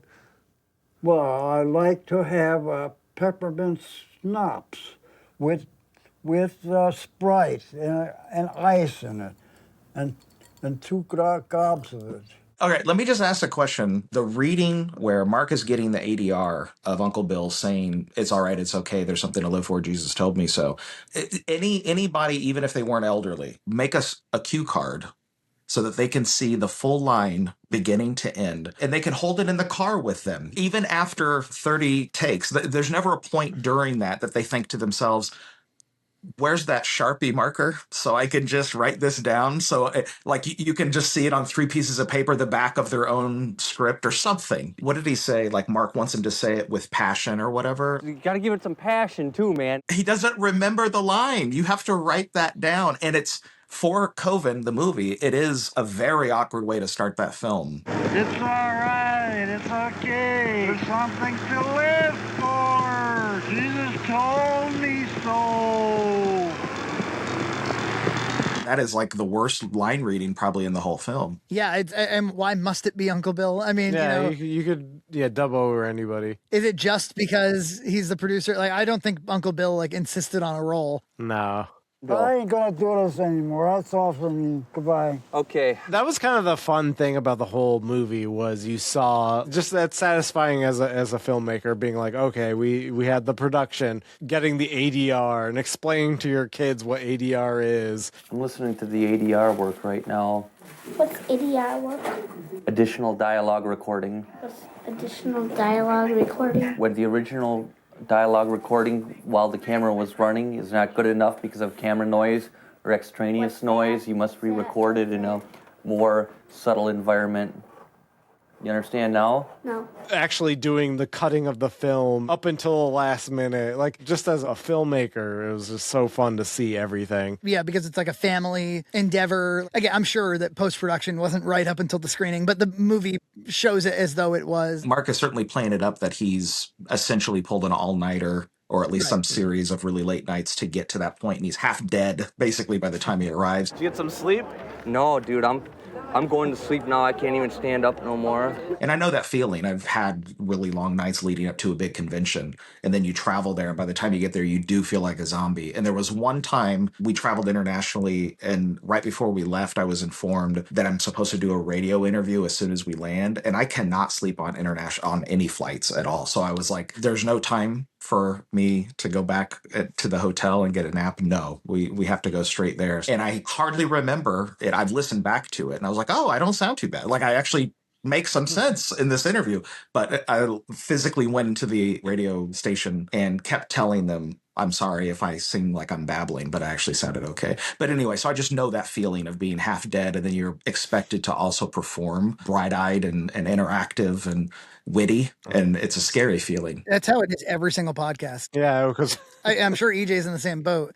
I'm always helping to put Gloria to sleep, and that involves like laying down in a dark room with her in a bed, and I'm tired. I had a whole day at work. I have a newborn, and I'm helping the other kids go to sleep while also making sure the newborn's asleep. And then we have to go down and have a podcast and talk coherently and act like we're not fucking exhausted. I'll do push-ups or squats right before I'm so expected to do something like that, just to get the blood flowing, and I feel like, okay, like I actually feel something now. I'm in my body. Yeah, I drink a bunch of water, and I stand. I don't sit during the pod, so that actually is okay, that does help for energy. I mean, even just like setting up the lights and making sure all the stuff behind me is turned on. It's just you get into the mood. Like, we are going to be conversing. Almost like taking a shower in the morning. You're like, okay, all right, I'm ready. When it's midday and I know we have a pod at night, I'm like, I'm positive that tonight's podcast is going to suck. Like, I am going to make no sense. I'm not going to make any of the points I intended to make. Like, this is going to be shit. The great thing about the podcast is that we're friends and we're just having a conversation. So I think that brings the energy up naturally. Excited to talk about the things we're talking about. That's helpful too, right? Like, yeah, that's a good point. I was just, when you were talking about coven, and I'd be happy to talk more about coven, which of course, famously the word is coven, like a witch's coven. But he thinks that that's stupid because it sounds like oven man. Oven. Yeah, coven sounds like oven man. Unless you want to put an umlaut or something over the O. A what? You mean those? Oh, hold on a second. Those 2 dots? Yes. Possible. It looks like this was printed out of a computer and cut with scissors. Somebody is applying these manually for sure. The print is very strange. So it says coven.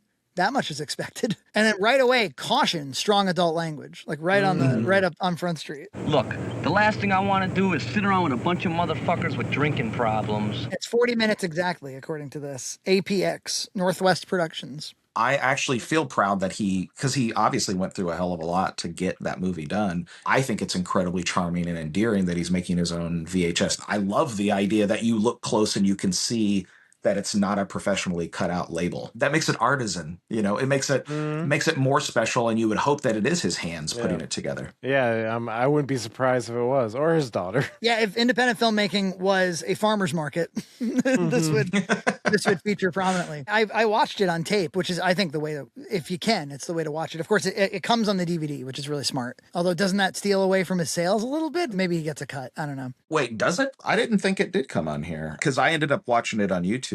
Oh, it actually does say that it's on there. I thought it was like an extended trailer for it, but I was just wrong. So this whole time I could have watched it on here and I just never... Yeah, it was on your DVD, your home DVD. But I say this to anybody who wants to slag the movie off for this thing or that thing. You try making that movie, this 40-minute movie, with a Bolex shooting on black and white reversal and cutting on a Steenbeck. For those who don't know, tabletop flatbed machines, which have a small projector on them. The film moves through. You can see it in the movie. You find where your end point is, and you cut it with a razor, and then you splice it to another one, and you have to keep track of where all the fucking film is, and it goes in you hang it in a bin, and you got to have things properly labeled without damaging it, because if you damage it, that's what you shot. That's the risk of reversal film. It's the worst way to edit ever. to add any kind of audio or music or ADR, that involves mag tape, so none of that's digital either, especially for these guys at that time. As a matter of fact, a lot of people don't realize this. Movies throughout the 90s, your Jurassic Parks and your Coen Brothers movies and everything else, yeah, they had early avids. So they would do a digital intermediary that was something like 240p. It was like a very, very low resolution. They would edit on the avid like we do today, but then it had to get translated to the film. And so you would make an EDL, an editing decision list. You're like, okay, that's our edit. And then a Steenbeck cutter would go back to the master or something. And actually like just replicate your cut. At Emerson, we actually have like a handful of Steenbecks. And I think there's like one 90-year-old dude from New York that works on them. And like we fly him out sometimes. Wow. Like if there's any problems, yeah. And he's like, this shit's for the birds when he comes in. No, but, this is for the shits and for the birds. This is for the birds. In American Movie, Mark is talking about they want this much of a scene. They only have this much because 2 frames got pulled out or got lost or something. Do you know what scene that was supposed to be a part of and if they were able to find the 2 frames? Great question. I have no idea. He's having this panic attack about some missing frames, which, I've repeated it many times. I think it's kind of profound. I love we have to make the whole movie. Nobody goes to the movie theater with a slate that says, sorry, if we had had more money and time, the scene would be here. But since it's not, please use your imagination. Yeah, I've been to the movies hundreds of times and I've never seen that. Yeah. No one has ever paid admission to see an excuse. No one has ever faced a black screen that says, well, if we had these set of circumstances, we would have shot this scene, so please forgive us and use your imagination. I've been to the movies hundreds of times. That's never occurred. It's like the shot should be this long, and now it's this long. It's like, what the fuck happened to this? What the fuck is supposed to occur here? He's a leader. Mark Borchardt is a leader, I think. He possesses qualities that cause, a leader is defined by who follows you, if anybody's following you at all. And he gets people to follow him. It's like you're the lone captain on this big-ass ocean liner, man, and it's like, God damn, I need people to cook the food, I need people to run the motors, I need people to make sure that we don't go into the rocks and so forth like that. There's the scene where he's picking up his friend from jail. That was, I don't know why. We're headed to jail to pick up Kenny. He'll be happy as hell. He's out in 2 minutes, man. And how did they get him? They were inside the house, and all of a sudden, him and his ma, the lights went off, and they went downstairs to check the fuse box, and the boys were right there waiting on them. Yeah, they don't get into that. But earlier you talked about stepping on the gas. And I actually thought you were going to connect it where Mark is driving and Mike is moving over and he's trying to scoot over so that his friend can get into the seat next to him. And I guess with his left foot, he puts it over on top of Mark's foot and pushes down on the gas pedal. And so Mark is freaking out, slamming on the brake, trying to keep the car from taking off. And he's like, whoa, whoa, whoa, whoa. Whoa, dude, you're pressing the gas, man. Sorry about that. What the fuck, man? Nobody died in the making of American movie. Thanks. Yeah, luckily. I did like that little detail. I grew up around some rough characters, so it's like, I don't know, sometimes people go to prison. I don't know. It happens. Especially when they talk about like their childhood was like drinking and stuff. It's like, yep. He actually says that was America. And that was the American dream, making films and drinking. There was no ideas of college or religion. Okay, listen, man. There was no such thing about college or religion or anything. There was drinking. It was just drinking and making these movies together. And I don't drink at all. So like I get like a sort of idea of brotherhood thing, the friendship thing. And that's probably part of what he's talking about. But yeah, there's a community aspect to eating or drinking and somebody to drink vodka with. Mike Shank looks kind of hot. And when there's like a flashback and you're like, wow, Mike really had looks. Yeah, when they have the old footage, yeah. Yeah, it's like for, not The Deader the Better, because that's a James Rolfe movie. It's something. Oh, yeah. The more the scarier. The More the Scarier 3. Yeah, I was in The More the Scarier 3. The Deader the Better and The More the Scarier. That'd be a great double feature. It would be, yeah. My favorite shot in Coven is the shot that his mom is the camera operator for. The guy and the girl are trying to make him drink something that's most likely blood or something that's drugged, where he just rams his friend through the cupboard and then the lady stabs him in the leg. Then there's a reaction shot of him getting stabbed where his head does go mostly out of the frame. I mean, it goes way down in the frame. I love that shot. In a comic book, I would frame a shot like that because it shows somebody so weak that they're like moving out of the frame, like they're starting to lose almost cohesion with the story or something. And it's great for the thirds composition. The action moves him up and out of the frame. And if American Movie didn't exist, and we couldn't see that it was just his mom arbitrarily kind of setting up the shot. Oh, now I see a frame. Oh, now I see there's a frame there. Yeah. Oh, no. What are you talking about, Ma? But like she finally saw like the inner framing mechanism or whatever. Yeah, but I can also feel Mark's frustration because he can't see it and he's trying to poorly communicate to his mother. He has to surrender the vision of the movie a few times. Like when he's like, Mike, do you think you could like centrifugally... centrifugally focus on a shot, meaning keep it in the center. And Mike's like, yeah, I think I could figure that out. But you can tell he's like, I have no idea what that means. Mike, you're a DP now. You basically know how to frame shots? I guess. Oh, not really. But I mean, if you would see an action, you would kind of like centrifugally focus on it being in the center. Yeah, I can figure that out, yeah. I want to know, what the hell does we have every f-stop known to man mean? I thought you knew. I would have thought you knew. We've got every f-stop known to man in the film. I was trying to figure that out myself. Because a lot of these things, when you're doing film, you're trying to figure out the f-stop because you're dialing in with the light meter. Because usually the film has a set ISO. So he's probably just talking about that. But yeah, it's pretty confusing. The f-stop is just what you would set the camera to for the appropriate lighting. You wouldn't have all of them. And known to man, it's a totally nonsensical statement. But dude, that doesn't make any sense. Made sense to him.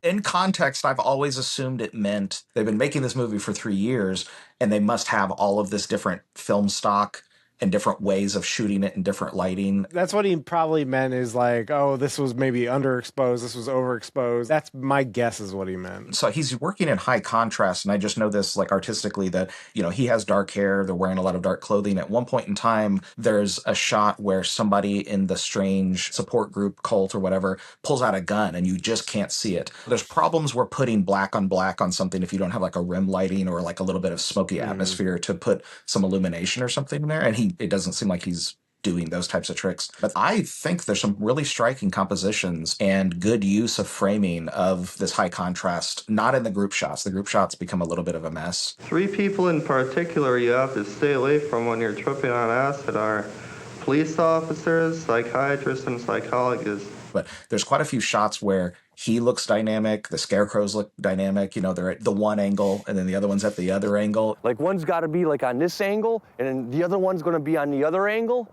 I was just impressed by that stuff. It seemed like he storyboarded the whole thing and they were relatively crude, but it does give quite a bit of advantage to knowing your shot, like to really economize the shooting, because you're not doing exploration when you're shooting with such a limited film stock and stuff. That biggest failure was in The Cult, where one of the guys pulls out a gun, and like even today I was like, is that a gun? It's all shadow, and the way he's waving it around is in a black part of the frame. Have you ever drawn a comic book at the airport just to get away from it all?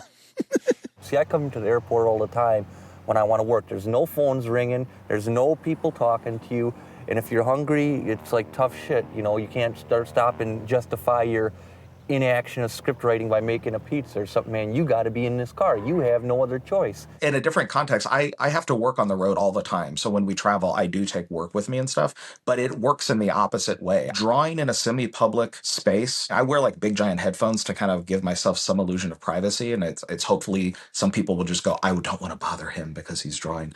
But instead, it seems to invite a lot of people to like at least stand near me, which I don't so much mind, but it invites them to strike up a conversation. Because a lot of people love art. They wanted to draw, or their son or daughter drew, and so it gives them a commonality, and they're just curious, why is this guy drawing? And I can tell what that looks like. He might be a professional artist. So to me, it works completely opposite. It's interrupted constantly, but it doesn't give me an advantage at all. I can see it for sure. If I walked past somebody who was doing like professional grade, extremely striking comic book art, it would almost be like somebody who's playing saxophone or something. It's almost like, whoa, cool. Like something special is happening in the airport that's outside of people just like farting and buying Reese's Pieces and stuff. I remember being on the T and I was drawing like animation for EJ Comic on my tablet, and somebody was like sitting next to me. He's like, "Are you somebody famous?" They were like, "No, I'm just a loser making a YouTube video that'll get 30 views." What a weird question, by the way. Are you someone famous? Because if you have to ask that, I'm not famous at all. The reason why they probably asked that is because the Penny Arcade Expo, PAX, was in town, and they maybe like, "Are you associated with Penny Arcade or something like that?" Like some. You're like, yes, I'm Super Mario. Yeah. Yes, I am. How about when Mark, he's in the backseat of the car getting the last shot and it's kind of melancholy. It almost feels like he wishes it was a celebratory moment, but he's got the blues. He feels alone, which I thought was odd because I'm like, well, a lot of people have contributed to helping make this a success. But he also was going through something with his ex-wife, and his new girlfriend had now with Joan. I think he was going through a lot, like multiple levels of problems. It's also interesting, you were talking about being too tired to enjoy the screening almost. At the time, he probably expected that would be the only public screening of Coven ever. And I feel like there have been graduation ceremonies, milestones for films that I've made. It is funny, like you work toward an objective, you work toward a day, you can envision a moment. I'm on stage, I'm showing the movie finally, it's real, it's all here. And in my experience, that culminating yay moment never really is. Doesn't happen. Not really. Or like weddings, like, oh my God, we're married. Like, well, yeah, but we're tired from last night and we have to do this thing tomorrow. And life always kind of like interrupts those celebratory moments. Some years ago, I was like, stop shooting for those. It's really, it's making the movie that is the celebration. It's the journey and not the destination and stuff. And I feel like when he's shooting in the backseat of the car, there's a little bit of that too, where he's like, oh, how come this is not exciting? When I run this Bolex, that'll be the last take of Coven. Well, I guess no, I think everything actually makes sense. It's me alone, doing it. Sitting here in this car. I think that those big celebration moments are more for the audience. It's like the people who are in attendance, they haven't seen you much in the last year because you've been busy with this thing. And then now when they see you, it gives them the epiphany. It changes their perspective. And then later on, it kind of dawns on you at some future point. But I'm always a man for my word. Mike Schenk, you happy? Yeah, I'm happy. How happy are you, man? I'm very happy. Well, good, man, because don't drink. Frankie, I know that you flew on a very long flight to Australia to do a showing of... It's actually Frank in that case, yeah. And you didn't have much time to rest before going to the screening, if I'm not mistaken. Right, we did like a radio interview, and I was like, one eyeball was popping out and stuff. The cabin pressure.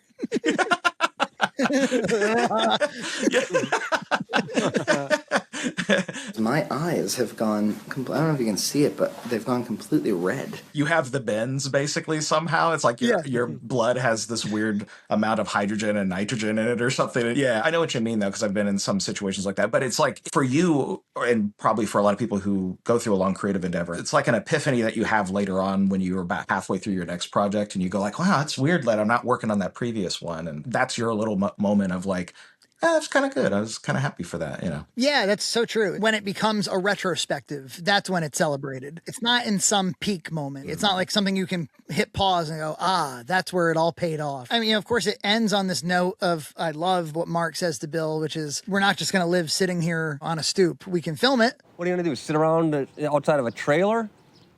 We'll film you sitting outside of a trailer, man, but we ain't gonna live sitting outside of a trailer. It kind of goes back to my video game versus filmmaking thing where I'm like, or EJ will be like, I want to play video games, but I got to stream them. We'll film you playing video games. That makes sense, though. To make something constructive of it, right? And then Bill starts almost like extemporaneously reciting, life should be filled with peace, joy. He says, come again, be happy, play happy.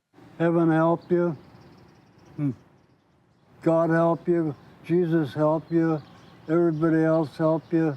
I don't know what it is either. I mean, it's meant to be this way in the film, but it seems like his last words, because even at the end of it, he like the way he puts his head down, like he's so exhausted. Yeah, like he's exhausted, right? Like it's the last thing to say. Yeah, right. Beautiful ending, beautiful movie, American movie. I mean, it's just the fact that we were able to go for 2 hours and talk about all this kind of rich subtext that's there and what it brings up in us and how it relates to our lives. It seems like every single fan like that watches our show is a big American movie head. When I ran into you and you were like, I love that movie. That's a very special movie to me. I was like, yeah, I think this is like an artist's movie. For people who know what it's like to scramble around to try to construct something out of scant, my locations are scant at best. At best. At best. Scant at best. But scant resources, and then you're constructing something that you may or may not be proud of, but at least it exists. It's something you're able to put together. I mean, I have felt low points in my career or before I got into my career, fear that you might not make it, and am I just wasting my time? There is that wave of disappointment when you've spent like thousands of dollars and then you get no job from it. And that happened to me a couple of times.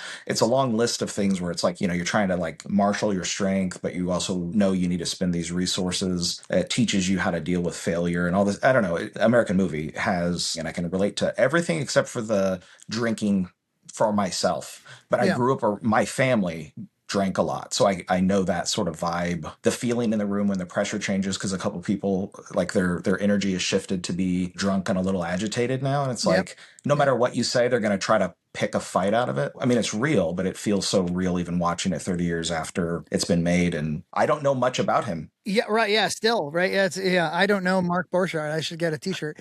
But so here it's about this kind of depressing guy in a set of circumstances that like nobody really envies. Somehow I think the movie is inspiring. I think other young filmmakers watch it and go, yeah, I'm going to go make my movie. Maybe just because it deconstructs all this stuff that we're working on so well, like just connecting to another artist is enough to inspire you. It's something that I use as deadline fuel at night. Whenever I'm working, we have to pull a lot of late hours sometimes, so I'll put it on in the background. It's not the only film that I use that with, but it has a narrative arc of starting from a low point, and then by the end he's accomplished his goal, and then there's the afterwards of Uncle Bill leaving him the money. So there's like that hope of potential that he now has those funds that he so desperately needed to create Northwestern, which you just feel like it's right around the corner. Obviously that doesn't happen. So what I was going to say earlier is I have not really looked up much else past this film. I did see the Night of the Living Dead commentary that Mike and Mark did, but I don't know, to me, he's that character in that film. And that as an inspiration is that he's accomplished that goal that seemed Herculean, and now he's about to springboard into something much bigger that he's been shooting for since the beginning. Literally, the first frames are him talking about Northwestern. You just assume that's what he's going to do next. Yeah, I think that it is inspiring in that way because, like, he's working on the film in the university with all of his kids in the sleeping bags. It's like, even with all the challenges, he's making it happen. And whatever challenges you have in your life, you can make your artistic project happen, however the scale is. If it takes you sleeping on the floor in the editing room and you won't get arrested, do that. If that's what it takes for you, for me, with giving the advice to the younger artists, I'm not saying that they need to completely sacrifice all of their health by not sleeping and that sort of thing. But if you're going to be hanging out with your friends, bring your artwork along with you. You're hanging out, you're talking, everyone's talking, having a good time, and you're still making some progress. If you work a job that you can at all bring the artwork with you to get a little bit done. I used to work at a turnpike, and I would work the overnight shift, and I would bring work with me so I could work on it in the couple hours that was really slow. And you know what I'm saying? You're looking for ways to increase your productivity.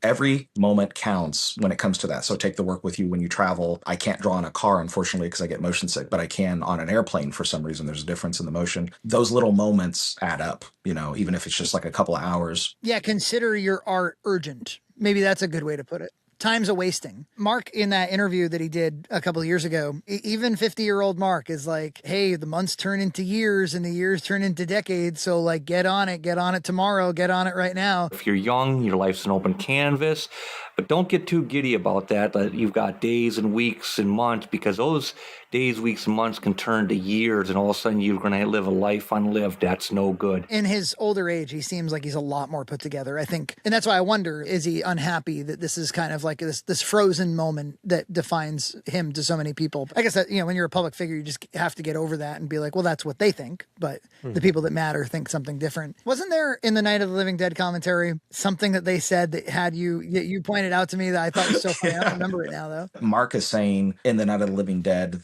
the film itself, that they don't give a full-fledged explanation for what created the zombies, what's creating this zombie phenomenon. I mean, there's some suggestions in there that it's radiation from a probe from Venus or something like that. But what Mark says, it's a scientific anomaly. But as soon as he says that, Mike misunderstands him and he goes, scientific monopoly? Well, that's a scientific anomaly, but yeah, I mean, Scientific monopoly? If I remember correctly, Mark doesn't correct him. Well, Monopoly too, yeah. I mean, usually most brains ain't like that, so you broke the mold. That's a great, I don't know, it's such a good vibe. Every Halloween night after Gloria goes to bed, she's done all the trick-or-treating, I'm like, we're putting that on. So I'll have to send you these segments from Horror Business. And I do remember he was shooting on the DVX 100, so he was shooting digital on that movie. And I was like, oh, that's good for Mark. You know, and the DVX 100 was its own vibe too. It was really the first prosumer 24p digital camera. But that was the one that people were buying where they're like, I can shoot a movie on this. That it would be fair enough to shoot a movie on this. I wonder if you could bring the DVX 100 back. I think you would have to shoot on 4x3. And strangely, American Movie, despite being shot on film, is a 4x3 movie. It's 4x3, yeah. The HD version is 4x3, yeah. Mine was 4x3, but I didn't know if it was just the edition that I had. So there's no additional imagery. Well, I think that pretty much sums up American Movie. This was so much fun for me. I could probably do another 2 hours on this topic alone. Thank you so much for the idea, Freddie. Thank you for lending a different perspective from a different kind of art form. And I had so much fun having this conversation. Thank you so much. Yeah, thank you for having me, and thank you both for taking time, making time to do it. What do you think's gonna happen to Mark? Oh, he'll probably become a famous movie producer, you know, here in Milwaukee. And he says, you know, smell the roses, and there's plenty here to smell. I'm witness to that, you know. When you're a little bit different, you're going to get a lot of flack from other people because they're insecure and they want to know why you're not thinking like they are. And you got to stand up for yourself. And if you keep standing tall, you're going to find some people start coming over to your side because, you know what? Actually, they were thinking like you all along, but they were too scared to make any noise about it. So stand tall in your creative ambitions. It's the only life you have to live. And man, believe me, once you get to that other side, you will be so happy you followed your own individual pursuits. You know, go to the club and maybe play some pool and drink some sodas, smoke some cigarettes, go to a meeting or something, and go home and practice my music lesson and watch TV and listen to music and go to sleep. Anything else you'd like to say? Not a damn thing.